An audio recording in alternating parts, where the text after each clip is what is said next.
Hello, I'm Dr. Stephen Hassan on the Influence Continuum, and I'm really very excited to have Sarma Melngailis with me. Sarma was the uh, subject, I was going to say victim, but subject of the recent Netflix docuseries Bad Vegan. And honestly, she's pretty famous, iconic person for everyone that I know in Manhattan who used to go to her restaurant, including, major celebrities and politicians. The restaurant was called Pure Food and Wine. It was a restaurant. And you also were founder of the raw vegan brand One Lucky Duck, which I think you had several locations for. Mm-hmm.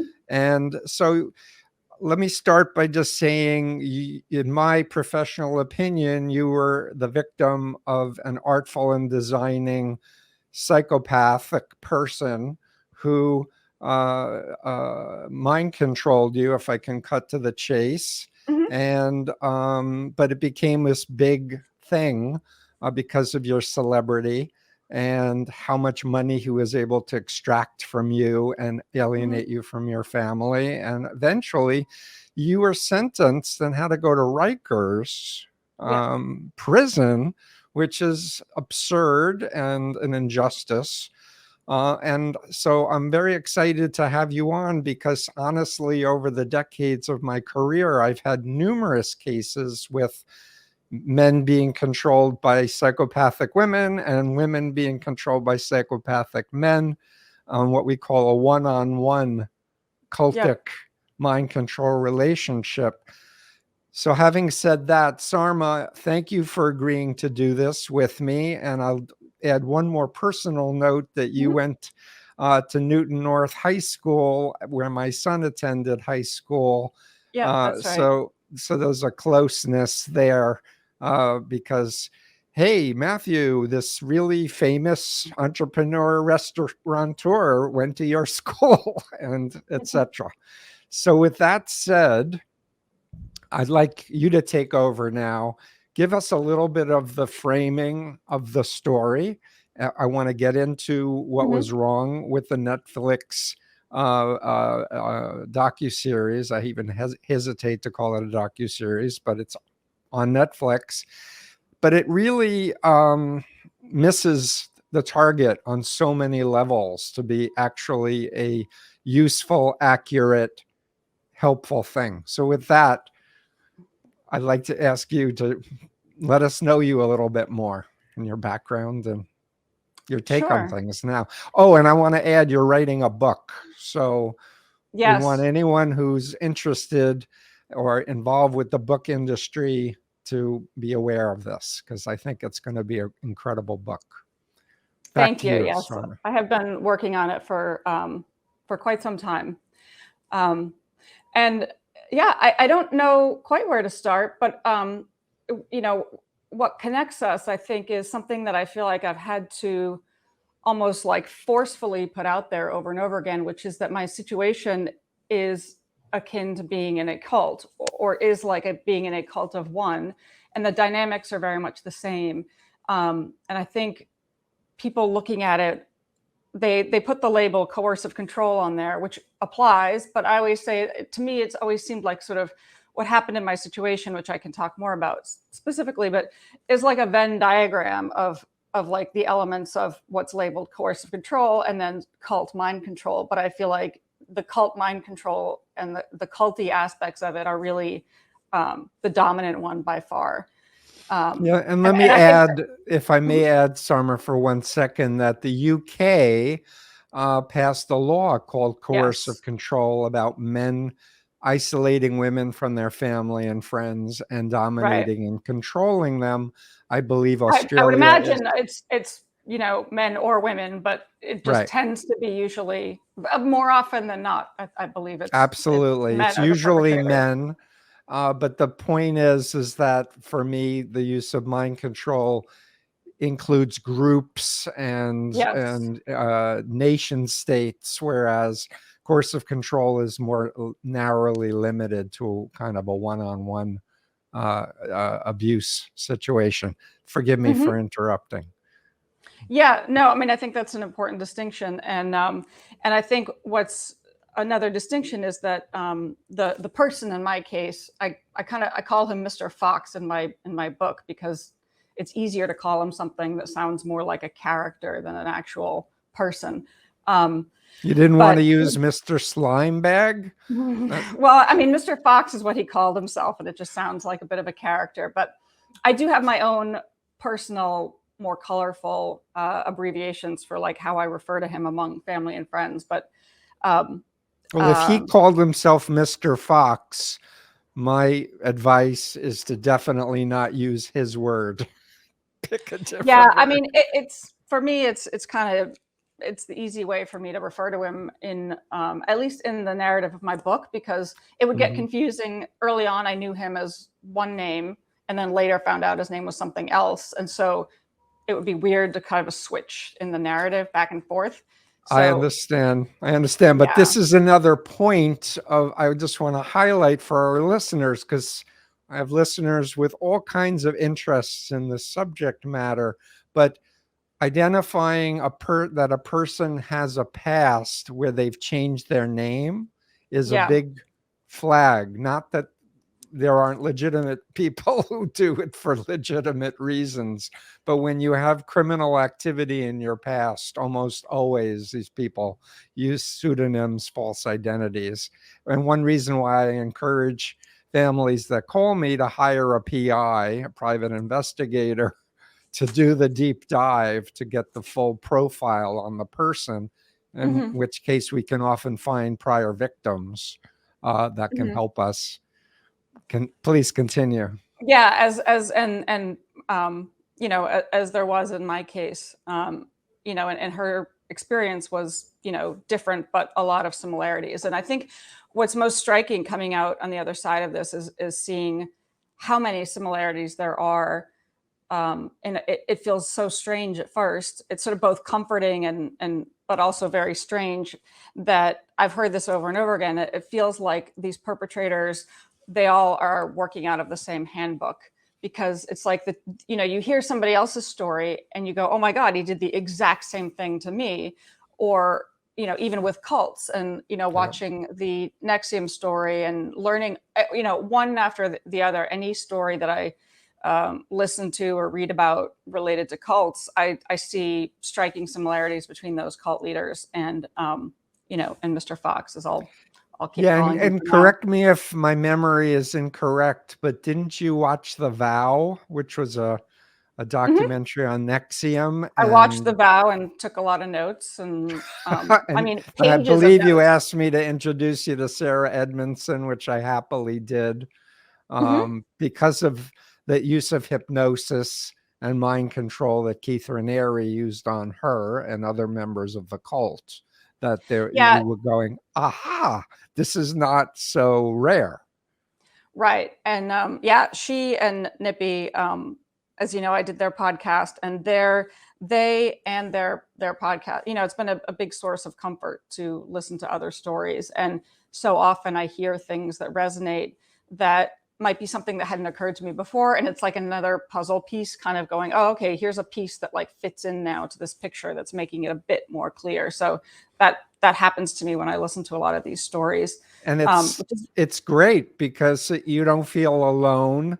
You realize there are lots of other successful, intelligent, educated people who, yeah, yeah, go yeah. ahead.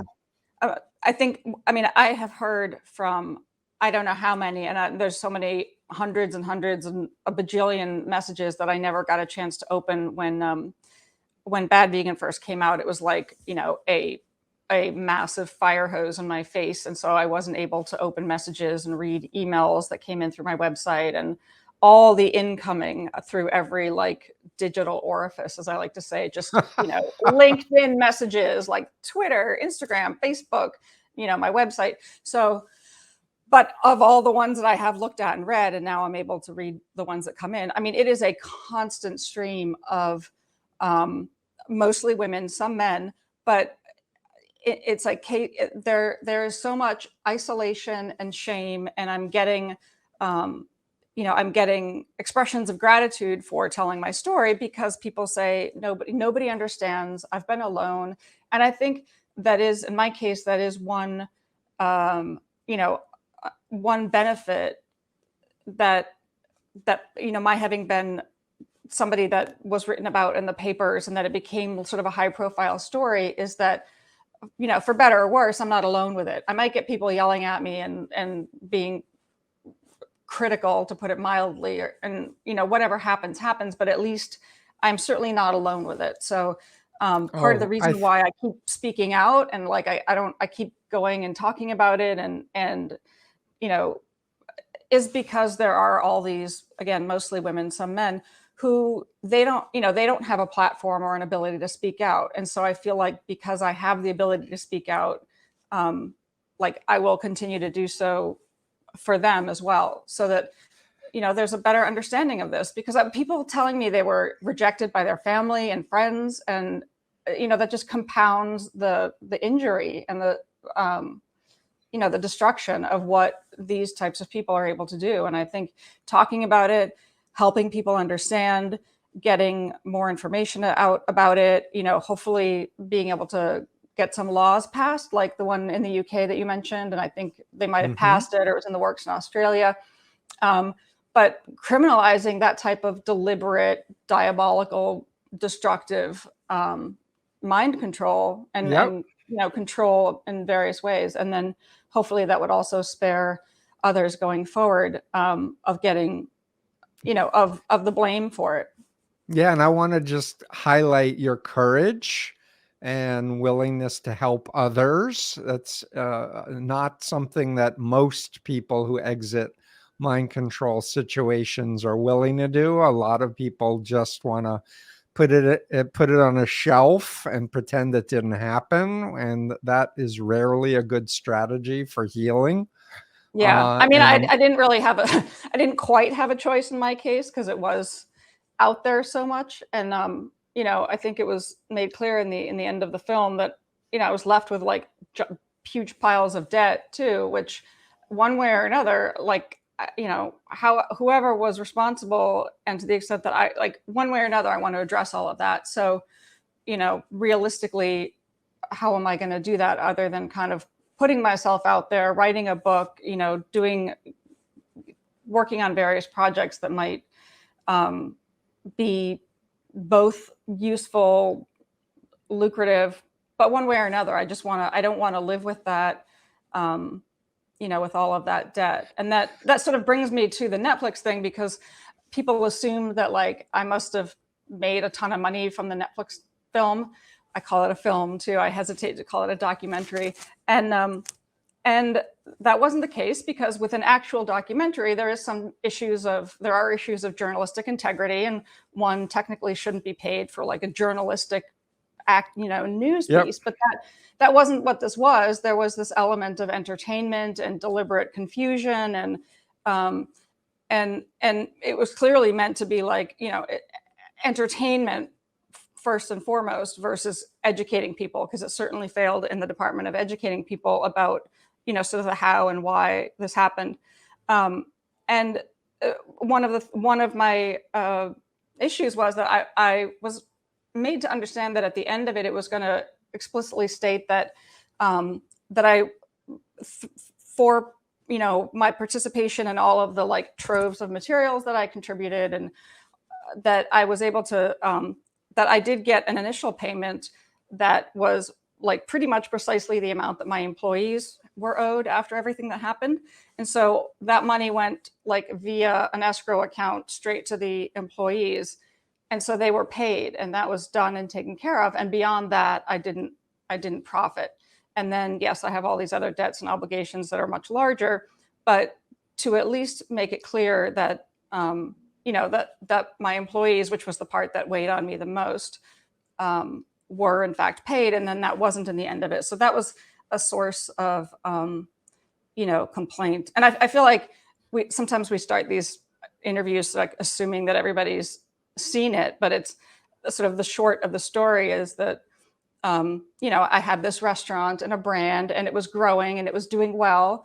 But I was running it alone, and I had recently split up with a boyfriend. It was sort of my first heartbreak. I'd never really been truly heartbroken before, and was overwhelmed. I did carry some debts from a prior situation, because I did get into a situation before with somebody who, um, you know, I guess I would say, to put it mildly, was manipulative and A exploitative. So business situation. Yep. yeah, so Mhm. and that was my original collaborator, Mhm. not Jeffrey. It was Right. Matthew, same name as your son.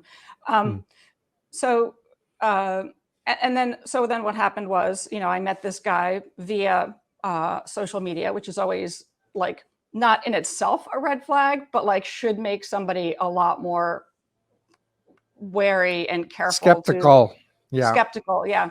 Um, and Because and people this aren't who they necessarily represent themselves to be.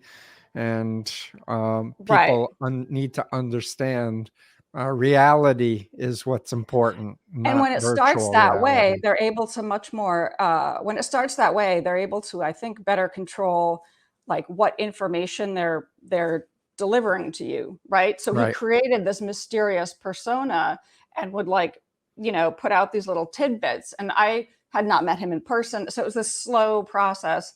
Um, and Yeah. eventually he came into my life and then got me to start, giving him money, and it just snowballed. And I ended up giving him a couple $1 million, and my business was destroyed and closed. Then it reopened, then it closed again. And then he took me away.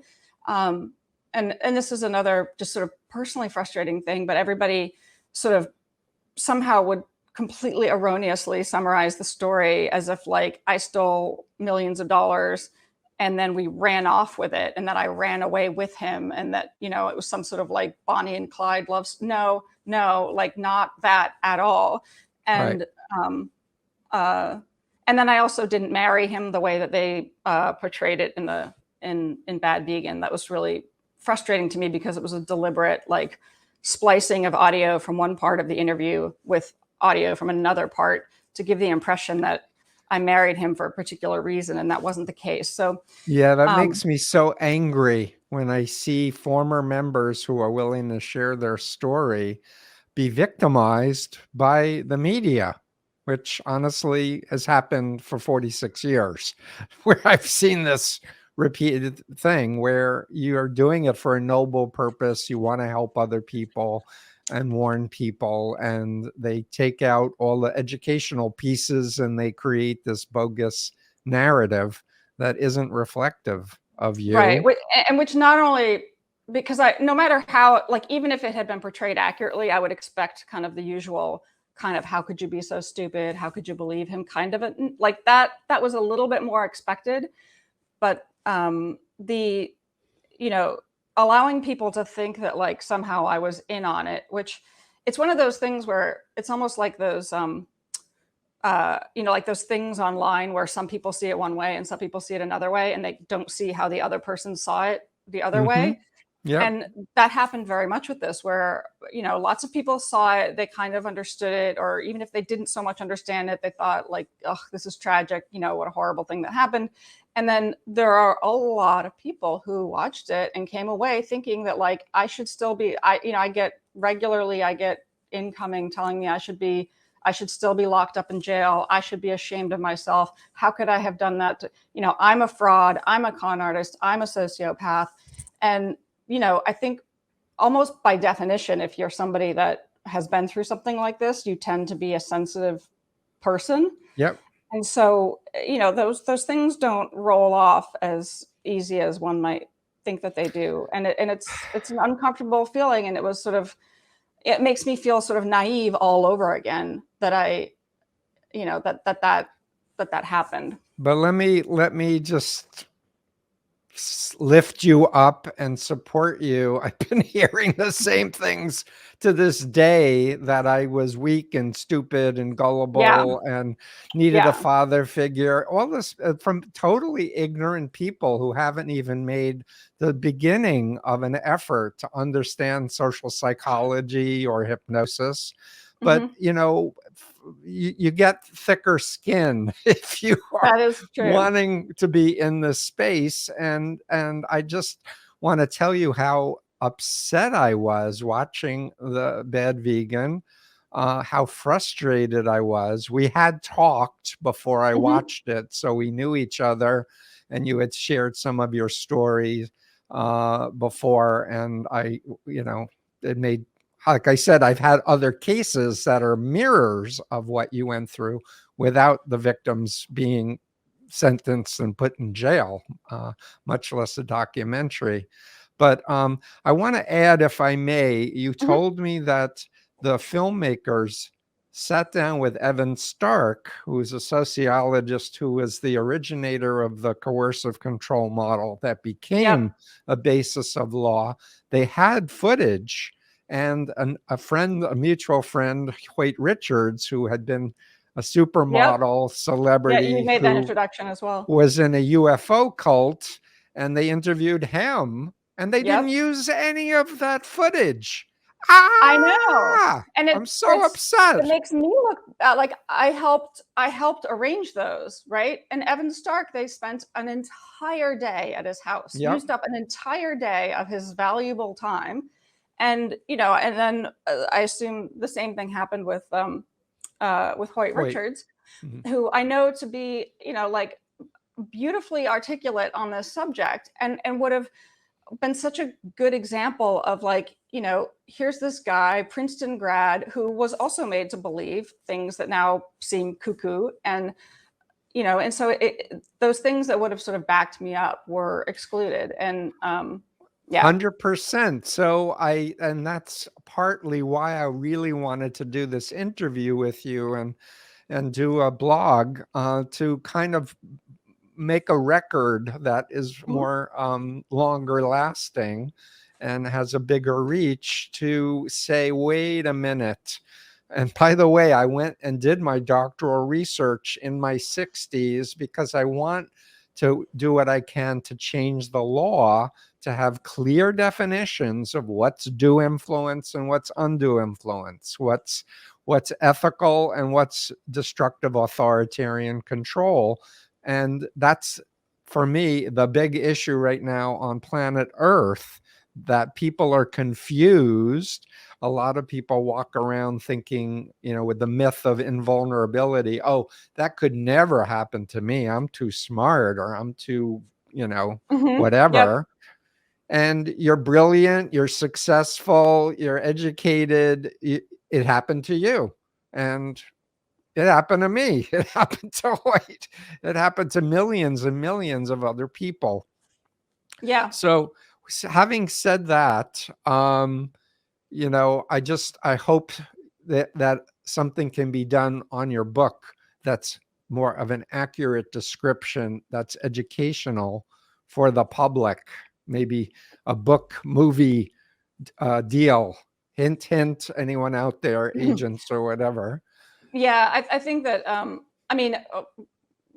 my problem, which is a good problem, is that my draft is way too long. I mean, it's in word count, it is significantly longer than Moby Dick. So, but there's a lot of sort of transcribed conversations and original material, and because the way the book is telling the story, but also kind of going along with me on that journey of, as it's happening. But then as I sit here now writing this, reading, going back and figuring it out, and sort of analyzing myself along the way based on what I'm seeing now, and based on all the kind of research and inputs and things that I've learned since then, so that it's hopefully, will be very instructive and useful, and so hopefully the good with news, enough entertainment value that people so want the to read good it. news is there are great editors who know how to cut things down and tell stories, and you get to have a website and put all the other material that didn't get into the book. That's my plan. I've already posted more than I intended to, because sort of in the wake of the Bad Vegan coming out, I felt like I I was kind of blindsided by people's reaction. I didn't realize it would be that extreme. And I felt sort of forced to correct the record as much as I could. And also, and so I did that on my website. And then I Which also ended up, is, let's plug it. it's sarmaraw.com. So my first name, Sarma, RAW.com. And I posted even like this letter that I had written in 2016 during those months after, when I was out on bail after I'd been arrested, and was in that process of kind of waking up out of it. Yep. And I just wrote this angry letter to him on my phone, kind of in pieces, because I just, when you're so angry at somebody, so you're having those arguments in your head. I do that all. And so because they were just driving me nuts, I started typing them out into my phone. And so eventually I had this long letter, which I knew I wasn't going to send him, but it was just like I had to get it out of me. It's very therapeutic. I recommend it to my clients all the time. Yeah, no, it really is. Yeah. And then it ended up being useful because, pretty much everything in there is like verifiable, and I needed people to understand, like, this is what happened. This is what this person did. And it's very graphic. I talk about like icky sexual stuff because it was so repulsive to me that people thought, oh, you did this for love, or that I was in on it with him. And it was like, no, like, read this. And let's just be very clear that this was not a happy experience for me. I mean, this gross and disgusting. Like, and you're beautiful and wonderful. I mean, well, if you see the two of you, it's like, why is she with him? And unless you understand hypnosis and psychopathological, seduction and mind control, it doesn't make any sense. So, but what a really good example of one of these like puzzle pieces finally fitting into place was, I could never quite understand. Because even looking back at my communications with him, there would be places where, like, a lot of times I was angry with him, but there were places where he would, we'd have this back and forth, and he would say, I love you. And I would say, I love you back. And I'm like, and I never could quite understand, like, what was going on, because it's like, I wasn't in love with him, but there was some powerful attachment, but I didn't quite understand it. And then I heard, Mark Vicente talk about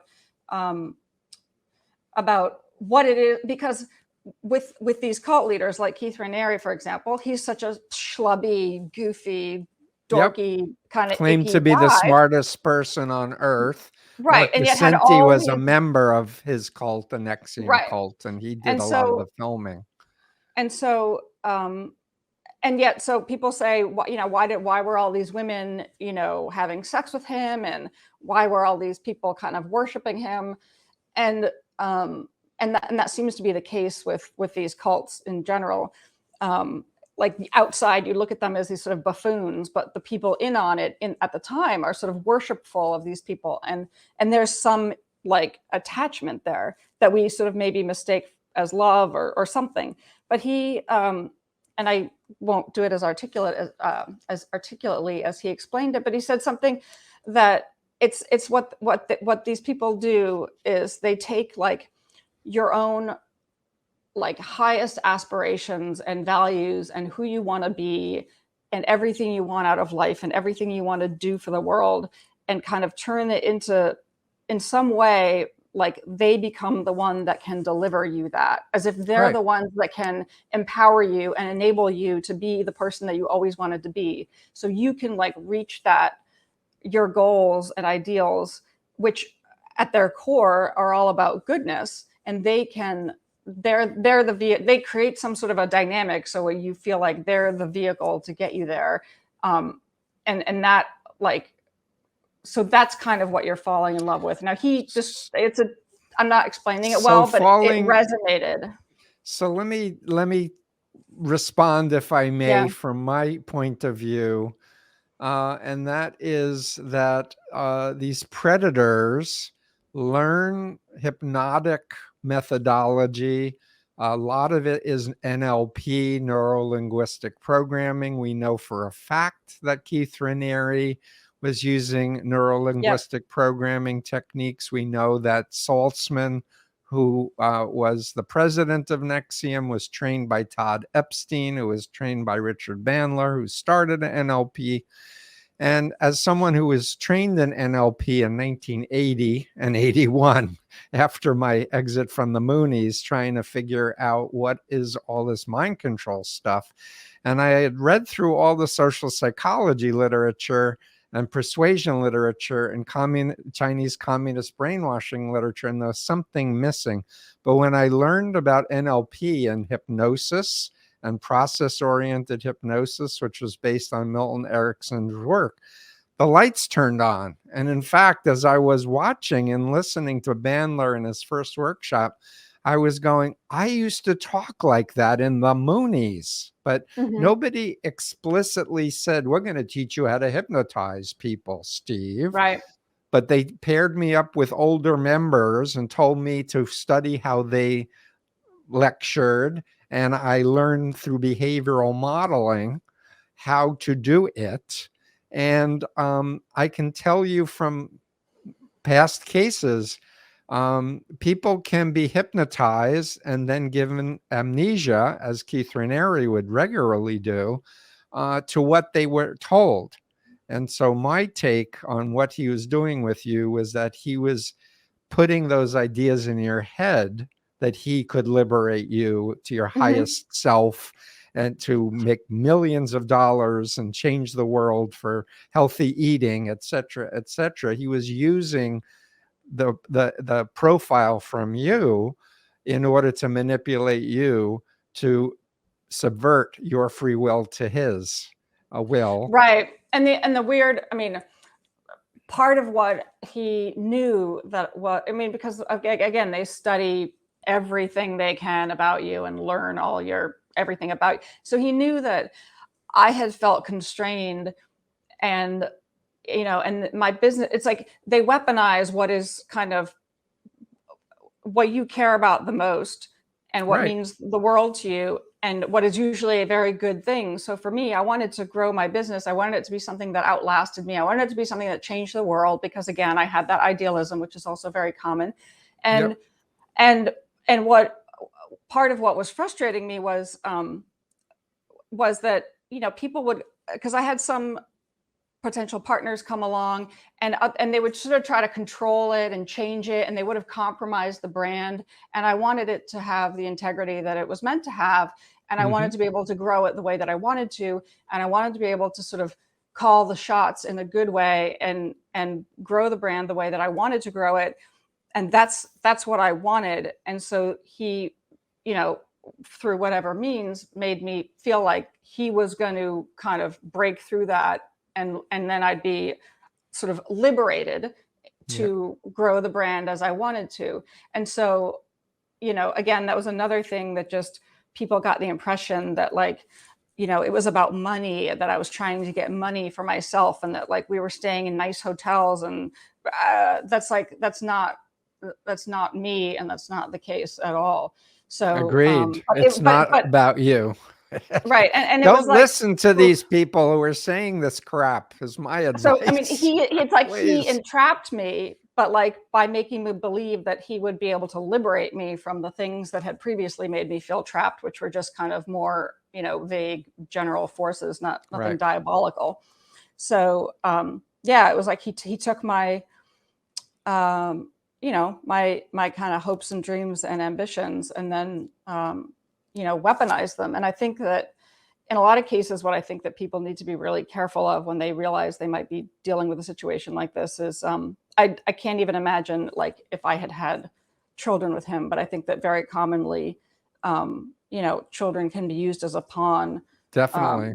When people are trying to get out of a destructive type of controlling relationship. So it's very dangerous and scary. Yep. So I want to give you a little bit more from my watching the documentary, because I found myself yelling at the screen at times where the interviews of employees, it was so clear how much they loved you and respected you and were completely confused, why you Right. were behaving so differently. But nobody called the private investigator or did a background check on this guy, and didn't go to your family and say, we think this guy's, because he victimized your mom too, if I'm remembering correctly from the story. Yes, That you did. So what I want to say is that, because there's millions and millions of Americans right now who have a family member or friend who thinks the 2020 election was stolen, and they believe in QAnon, or they believe that all Democrats are pedophiles, and they just don't know how to talk to them, and in many cases just cut off contact because it's too upsetting to Hmm.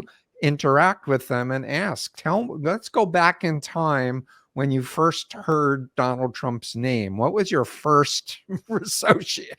Like, to do the reality testing questioning in a respectful, loving way, because I truly believe they could have intervened with you way before all this money got transferred and all other horrible things. But kind of the blame was all put on you, and but they could have done stuff. So I'm saying this for my audience, to maybe plant the seed that if you have someone that you respect and care about, and you've witnessed a radical personality change that doesn't make sense, explore the idea that hypnosis was being used unethically, or mind control is being used unethically on this person, and figure out a strategy based on love, based on respect, that could help the loved one. So So that's my this is a speech. question. That's this question I get a lot. And two things, just to circle back, when you're talking about the NLP, Yep. what's so striking when I'm looking back at all of this is because I'm able to read some of he thought he deleted all of our correspondence. So he thought he deleted like all of our digital history. But I was able to get a lot of it back. And it's striking that like in so much of what's written on these G chats, I am like cursing at him. I'm calling him a liar. I'm saying I'm calling him out on all this stuff. And then, I'll know from the back and forth that like then wherever he was, he came home, right? So then there's like a day or two of like barely no communication because he's there with me. And then it's like, according to the records, it's like, then I sent a wire for $80,000 or whatever. Right. And so, but I don't remember, like, I have little snippets of memories of conversations and things and whatnot, but I don't remember the stuff in person. And it sort of seemed like I was always pushing back when he wasn't around. But when he got me in person, Yeah, he was using NLP. So, I mean, I think I need to do a longer thing just teaching the main techniques mhm. and models of NLP. But I think for our listeners, I'll just say that what makes the most sense, I'm speaking now with my mental health professional cap on, is that mind control creates a dissociative disorder, where, like, the old Steve Hassan, then the Mooney Steve Hassan that suppressed Steve Hassan. The real Steve Hassan was still in there, but in terms of interacting with the outside world, people rarely Right. got to hear what I actually said. And part of the control, and this is going back to what you just said, was that I was always with the group, or always with somebody from the group monitoring me. But it was only when my van crash happened and I was away from the cult for 2 weeks that the real Steve started coming out Right. Which again. your van crash was like my getting arrested. It's like Yep. that dramatic thing that like physically yanks you away. And I've interacted with some people who are telling me about, my mother is with this guy and this is happening. And I'm not like professionally qualified to be giving them advice, but I feel like I know enough to at least try to warn them of certain things and to emphasize like you like consider drastic measures, because whatever those drastic measures are probably much better than the one that's eventually going to happen, which might be horrifically tragic and irreversible. Good point. And then also because I don't feel like, because a lot of people have said to me, friends or acquaintances, oh, I wish I knew you back then, as if they could have gotten me out. And I know that, I was telling everybody everything was fine. No, everything's fine. I was reassuring everybody everything was fine. And as a Mooney, I'd say, I'm happier than I've ever been in my life. I'm filled with God's love. I mean, I was quietly miserable and tortured, but I felt trapped. And so I would put on this face that everything was fine. And so I don't know what they could have done. Anyway, my point is, I have a whole book on what they could have done. It's called Freedom of Mind. If they had that, and but I'm not surprised that kind of there wasn't anybody kind of jumping in and intervening so much, because again, they just didn't really know what was going on. And so again, let me highlight, it's going on. Look at the world right now. It's going on with millions and millions of people, and lots of former members are coming out of the woodwork telling their stories, whether it's an MLM or a political cult or a religious cult or whatever. Please. And in these one-on-one situations, what I've told people is, because somebody will say, well, my mother, she acknowledges he's a bad guy and she's given him money, but she says she's not going back to him, but then she always goes back to him. And, and what I say is that probably whatever she's admitted to you that she's given him, it's probably much worse than that. And then on top of that, she is probably completely awash in sort of a shame and terror, right? That's going to prevent her from opening up and saying how bad it really is, right? So however bad that you think it is, I would guess, unfortunately, it's probably much, much worse. And that's why I really encourage these people, if you have to make up a story to get that person to come, to your house, or to get them away from that person or something, don't, you may need to take drastic measures that might feel deceptive. Just be smart about it. Don't make things worse. And that's why, and that's another thing, the time to get educated and is that you have to be very careful, because if you try to certain efforts at being forceful can backfire and make them withdraw more. So it's this very careful, it's just something that needs to be done properly in a well thought out way. So it's a very tricky thing, and but it's doable. Why? Because the real identity is still there. The people that you loved and were close to prior to Anthony inveigling his way into your life still cared about you, and you still cared about them. What was missing is their education in understanding and diagnosing the situation, and understanding there's a formula. I actually did a TEDx talk. How can I know if I've been brainwashed? Just to do a generic talk about how anyone can reality test for themselves, especially intelligent people are very responsive to challenges that are done with love. Hey, if he's legitimate, he'll stand up to scrutiny. Let's find out about his past, or just go ahead and hire a PI and get the person's birthday and license number and phone number, because we find out a heck of a lot about these perps, and they are serial predators. They have left a trail of victims, and they're going to continue to victimize more people if they're not put in jail and held accountable. Right. And if they're smart, they know how to cover their tracks. So even a background check may not be enough. It may not turn up. Or in my case, he had explanations for all of those things, which of course were ridiculous. But, that is one thing. There's no reason not to do that. Certainly do that and scrutinize them in all kinds of ways. But I mean, I hope that even if the film, even if Bad Vegan didn't educate people the way that it should have, I would hope that at the very least, people might have seen similarities between what was happening there and what might be happening with a loved one, or, even in their own case, even in their own relationship, they might have watched it and been so uncomfortable going, oh my God, this person in my life is saying the same types of things to me. And there's too many things are ringing true. Therefore, maybe I should take a look at this. And so whatever, I'm always optimistic, but I would hope that it, for all those people who didn't write me off as a complete moron, and you're not a moron. You're very bright. Hey, there's Leon, the famous he's just Leon. Hey, buddy. Dog lovers, you and I want to just take a minute. And do you know the case of Michael C. Fine, the divorce attorney that I wrote a blog about?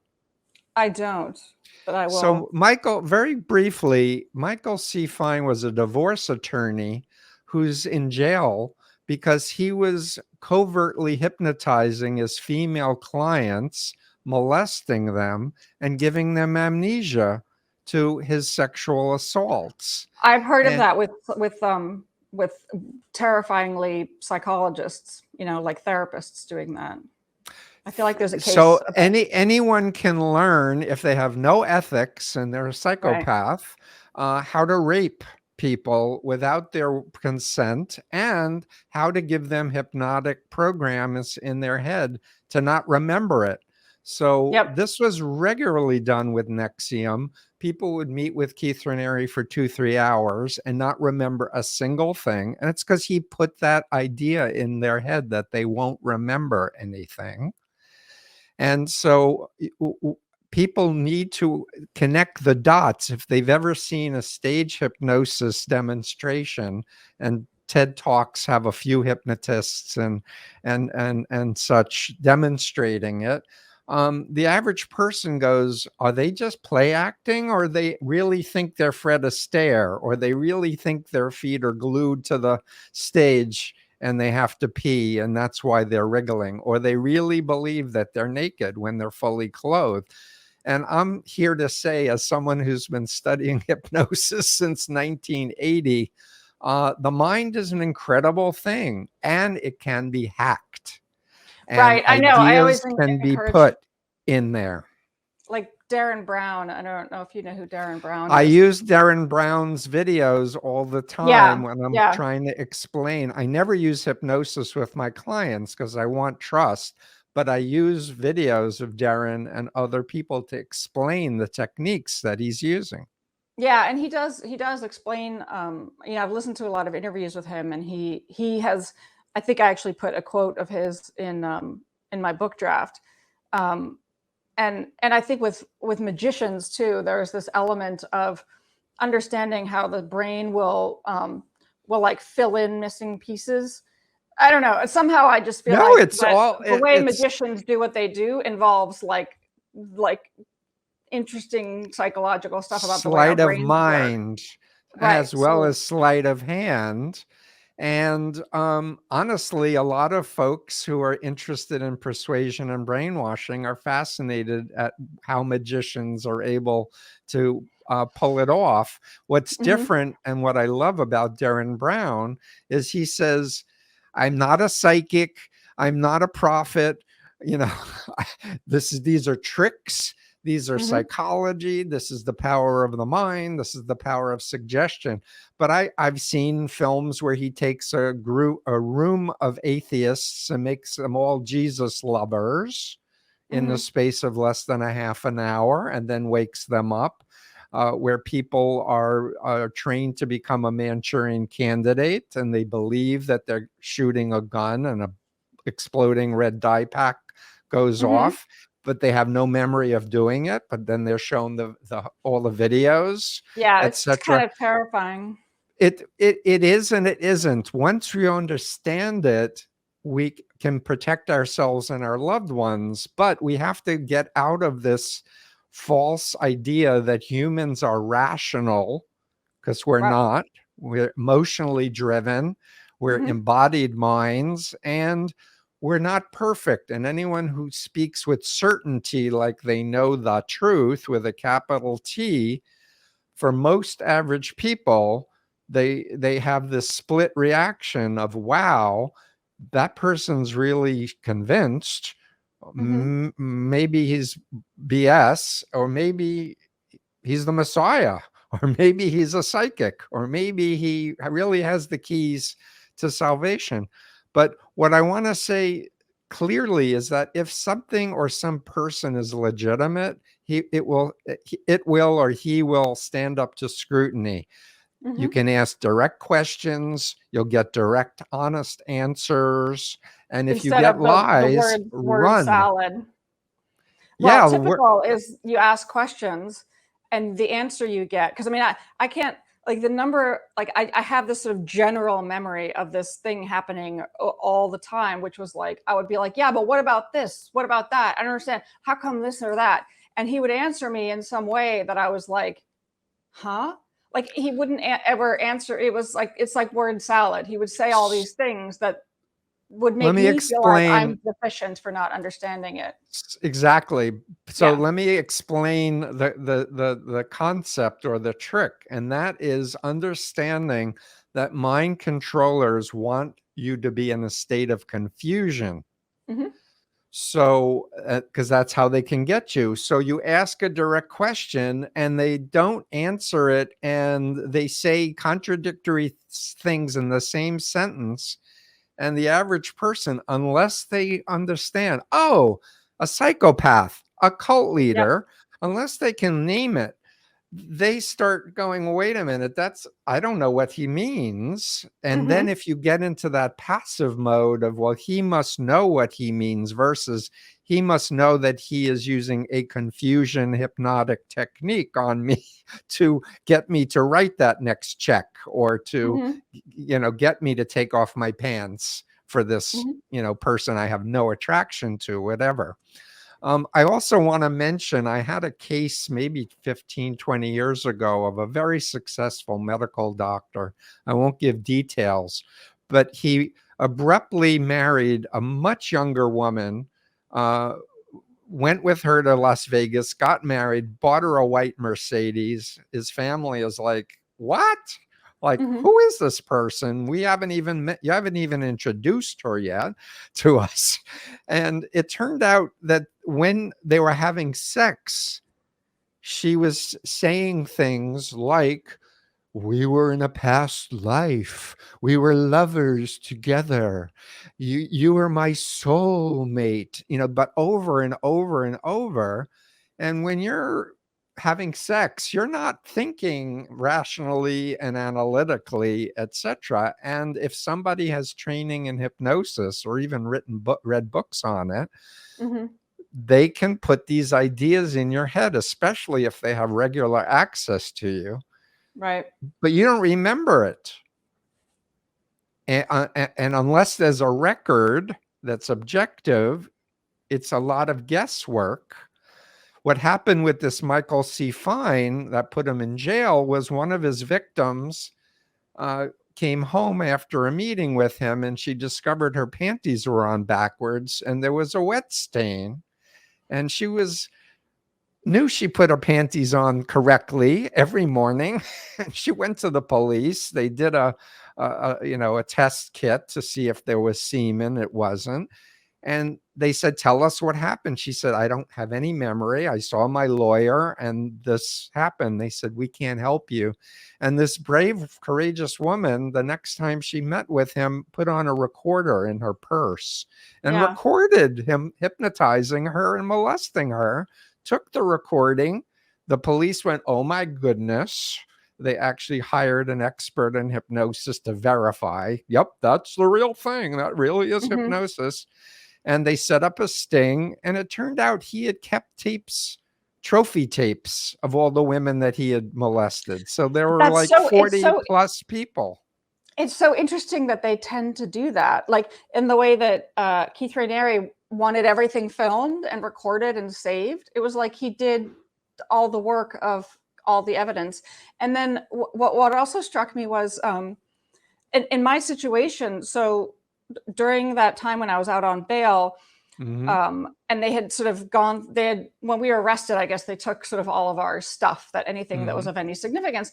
And so Yep. at some point down the road, my lawyer at the time called me, and she said, Sheila, she was in the film. She said, well, the DA has your journal from 2014. And I was like, what? My journal? And I Mm. remembered like vaguely that there was a time when Mr. Fox had, I guess, seen me writing in it, took it from me, and was like, you can't be writing this stuff down, yelled at me, whatever. And I assumed he'd like thrown it down the trash chute or something. But instead, for some reason, he had it. And I mean, I so grateful that it exists, right? Sure. And then also all of the stuff that was on his devices, the recordings that he made of me, where they showed like a tiny bit of it in the Bad Yep. Vegan, but there are these recordings of me where like I look like I'm on drugs. I'm like sobbing in a way that's like that I look like I'm not right, like Like you were and crazy, which is what he right, wanted you to look like. exactly. But it was like he thinks he's somehow gathering something that's all of that stuff basically worked in my favor. And the strange thing was that the journal, when I first got the like PDF copy of it and was, beyond the mortification of knowing that like everybody's reading my journal and all the goofy, embarrassing things I wrote in there, when I read it, I was crying because I read it and I was like, oh my God, well, like finally, this surely would exonerate me, because I said in it over and over again, like, I don't know Right. what's going on. I'm terrified. Like, oh my God, like praying that, like there's so much in there that makes it clear that I Sure. was like confused, not intending to hurt, and I just assumed naively that along with kind of all this other stuff that kept turning up would have exonerated me. And I didn't. Those videos, the DA and the prosecutors had seen those. Everybody Yep. in my case saw them, but me. I never saw them until like I went and dug them out much later on my own when I was actually trying to sort of dig stuff up for the Sure. for Bad Vegan, and I came across those videos, and it was just sort of like another thing that I don't know. I just don't know. Like, if those had been shown to a jury, would that jury have gone, she's a terrible criminal. Like, let's put her in jail. So we know from social psychology, there's something called confirmation bias, Yes. that you tend to filter for information that's confirming your current beliefs. So it's a version of what you were saying earlier about looking at two different images and people Right. see the devil or the angels in an Escher lithograph or something, for example. But the problem is that the state of education of people on earth about the mind is about 50 to 100 years out of date. In other words, this notion that only weak, stupid people can be mind controlled, or we're rational beings and therefore you turn 18 and everything is an adult decision. We now know the brain doesn't even mature till 25 or 26 in the Mm-hmm. frontal cortex in your executive functioning.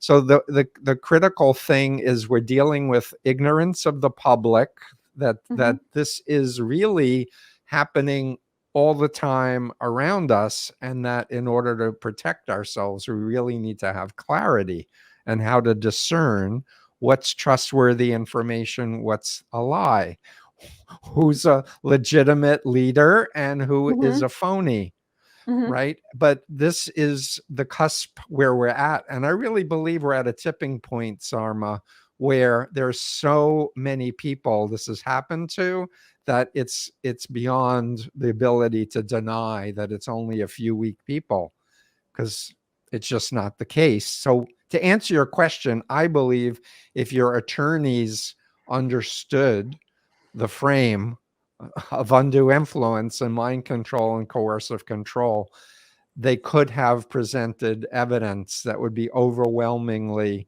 powerful to the jury. I really believe that now, Yeah. because I we mean, there just have wasn't one. so much. There was no jury. It was like, because, I mean, here's the thing about the system is like, first of all, a trial would cost $1 bajillion, right? And not only that, but it would have been terrifying, because I know enough to know that, like, very often the most compelling evidence is inadmissible for some reason or something. But either way, it was like going to trial just wasn't an option for me, realistically. But even if it was, like, the sheer terror and stress and how long these things take, and like, it would have been so stressful that, like, just and I think I'm unfortunately not this happens trying all to, the time. People, like, plead guilty all the time just to be like, yeah, let me just take the sure. let me just take this and be done, because that's way less stressful than, Yeah, a trial that I can't afford, a right. trial that's going to take over a year, that's going to be like, so let me just take the easy route out and Uh-huh. plead guilty, no matter whether I, in my heart, believe I'm guilty or not. That's almost irrelevant to the decision. It's like, this is the I better option understand. of the two. And Yeah. that's I'm not trying that's to a say fault of that our system. yes, the system, the adversarial legal system is not victim centric. Does not go out of its way to protect the whistleblowers, and in this sense, you were not just a victim but also a whistleblower on this person's predatory behavior. So, I mean, the past is the past.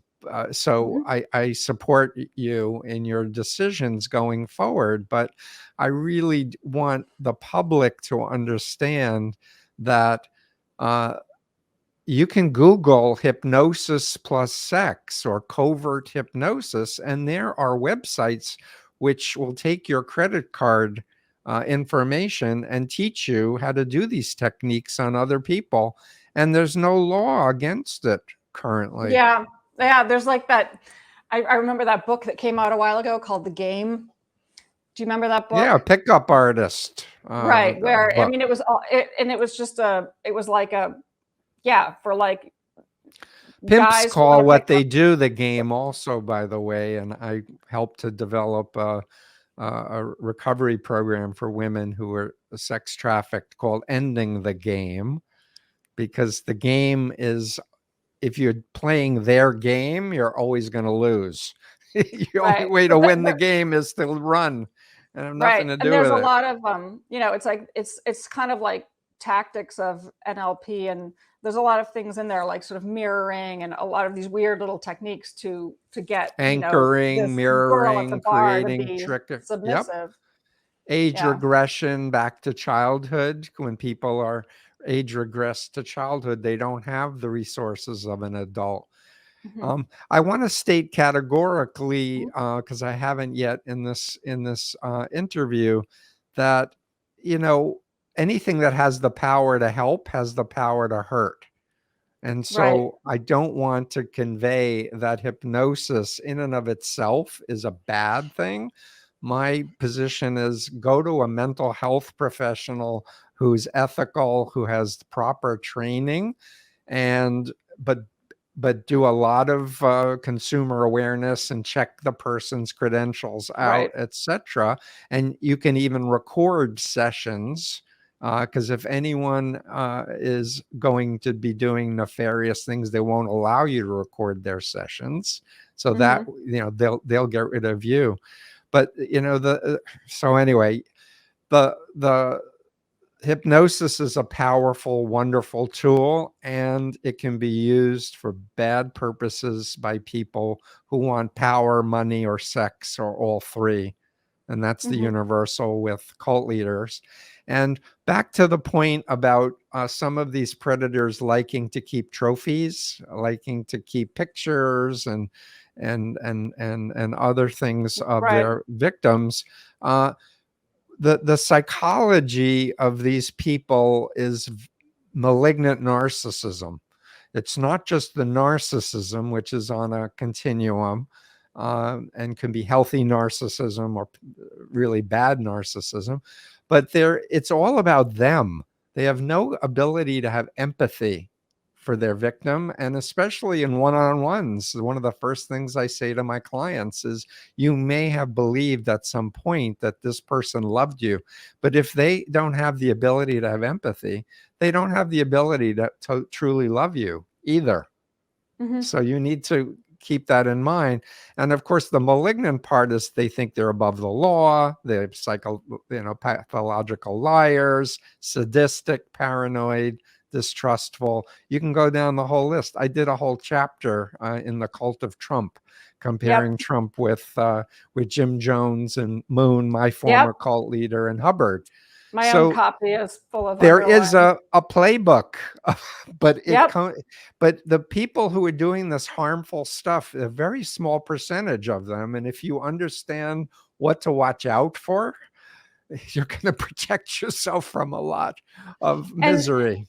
and they're, they can be so skilled, because what's interesting is, like, in terms of understanding other people's feelings, they can be extremely skilled at understanding Sure. cognitively what makes other people tick, right? Yep. So they can understand, and therefore they can play the part.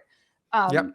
So it's like they have the ability to understand how somebody else is, not not in a relatable way, but in a, like, a strategic, informational kind of a way, but they don't care, right? So, So it's what like I they're learned, using it, and then I think, because they have that understanding, they're able to, say what they know you want to hear, or pretend, or make you think that they really care, and, look the part. Their eyes can get teared up. They could convince you yep. that they do have empathy. So it's, or that they do, that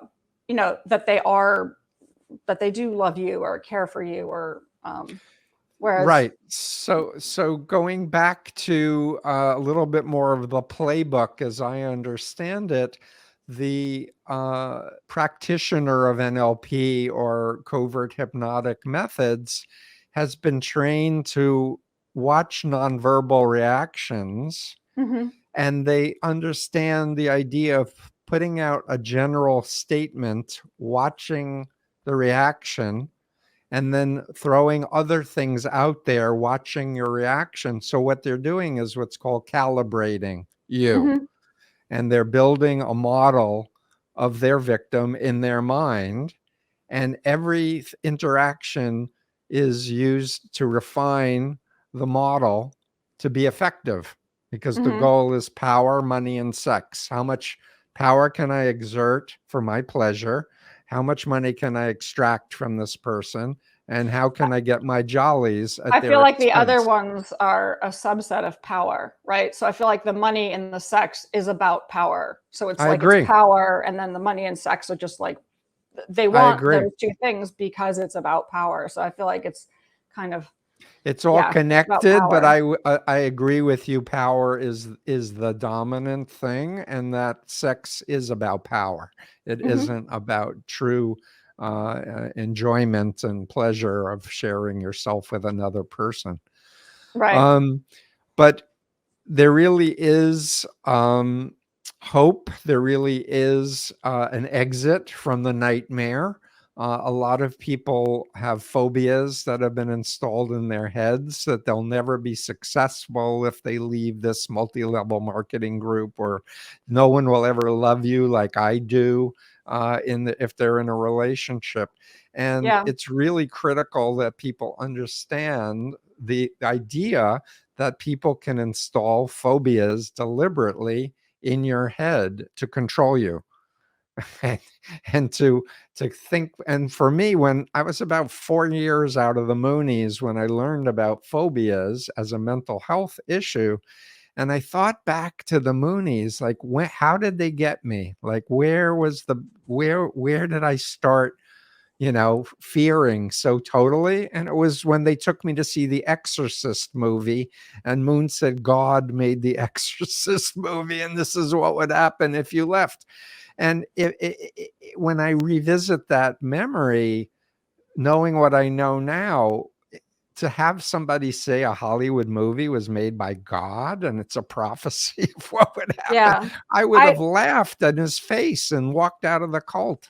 if I Yeah, understood phobias. I'm so uncomfortable now with fear because yeah, I mean he made me think that if I didn't do what he said, I would, everything would come crashing down, my life would be ruined, I would be humiliated, Right. on and on and on. And that as if that, like, so I had to do what he said. But he always made me, afraid, and he was always talking about, like, as if he was the one who would protect me and whatnot. And now it's like I'm so uncomfortable with fear that, like, the last thing in the world I want to do is watch anything scary. I don't, yeah, I just Yeah, I don't. hear you. Fear is supposed to keep us away from danger, but Right. you need your critical thinking to evaluate, is there real danger, or did someone put some of these ideas in my head for Yep. their own purpose and Yep. such. And I think that when you've been burned the way you were and I was, I think it's a very healthy thing to be skeptical. It took me 4 years before I was willing to go to a workshop after the Moonies workshops. But Right. I did it, but I was pacing back and forth at the back of the room. I wasn't going to sit and be a compliant, obedient subject like I had been in the Moonies. And you learn strategies for reality testing. Hmm. And you build a pod of trustworthy friends and family where you can go to them, and a lot everyone in your family and your former employees, I believe, were traumatized by what this guy did, traumatizing you. Hmm. Whether or not they own up to it, only they can answer that. But again, the idea here is that the human spirit is resilient, that people don't want to be exploited and abused and used. They want real love, they want real purpose, they want meaning, and to contribute to other people, whatever is coming from inside the real you. But understand that there are some really bad forces out there Hmm. that have agendas. And I want to add one last thing as we begin to wrap up, and that is, I wrote in my book about New Apostolic Reformation churches and mega churches as being the core of the cult of Trump. Hmm. And these are being mischaracterized by the media as mainline white Christian evangelicals, which they are not, Hmm. according to mainline Christian evangelicals. They have a person who claims to be a prophet or an apostle that speaks directly to God, and they claim that they can cast out demons and do faith healings. But here's the point: they convince the followers that Satan is all powerful, and only by being covered by them, protected by them, can they prevent demonic possessions and all kinds of horrible things from happening to them. So again, this is a millions and millions of Americans, and an estimated 300 to 400 million worldwide, are in these NAR cults. They're actual authoritarian cults, and they think they're following Jesus and Christianity, and it's the last thing that they're Yeah. I following. mean, that dynamic sounded familiar to me because it was like he somehow gave me this impression, and it sounds cuckoo again, that somehow he was connected to, something godlike, and that by my association with him, I would be protected, right? So it's a Yeah, similar definitely. thing. And Yeah. he stole that. I'm not remembering if they identified any of his origin. Uh, some people are raised or born in a cult that does these tactics. They exit Hmm. and they use these tactics. So there's kind of a multiplication of with a splintering of it. Yeah. So, Sarma, we're going to wrap up, but I Yep. want to give you last words of what else I may have missed, or what other message you want to add as we wrap up this really interesting interaction. Yeah. I mean, I knew it would be nice and refreshing to talk to you about these things because you have such an unbelievably thorough understanding of it. So it feels very comforting. Whereas I've had some other conversations and podcasts and whatnot where like I'm trying to explain to somebody that doesn't understand, and it's really has been challenging. So that's why I was happy to come and talk to you, as I'm always happy to talk to you. And yeah, I think that, I hope to try to keep putting out valuable material going forward about things that, like, just even just what we talked about most recently. Like, if you're in a relationship and you're afraid, that in itself is a huge red flag. Like Yep. there's all kinds of red flags that if they're put out there enough and people go, yeah, I actually can check all, I want to keep helping to do whatever I can to help people be aware of this stuff. So Yeah. I'm happy to. Thank you for your courage, and thanks so much. I look forward to reading your book. Maybe we'll do Thank another you. interview to promote the That would book be when it's great. ready.